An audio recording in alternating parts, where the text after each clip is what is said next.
Ito na siguro ang pinakamagandang sapatos ni James Harden. Pero ba't ganun? Parang walang halos kinaiba sa 8. Mas magkamukha sila, no?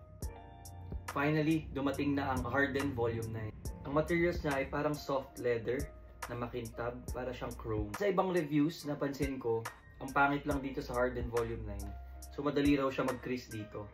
Very similar pa rin sa Harden Volume 8. Yung sock-like fit niya. Tapos maganda yung ventilation niya dito. Sa likuran, mapapansin mo carbon-plated siya. Mapapansin mo rin dito yung Adidas logo. Tapos ito yung itsura ng traction. So very similar pa rin sa Harden Volume 8. Napaka-solid ng traction ng Harden Volume 8. And I think wala sila halos iniba.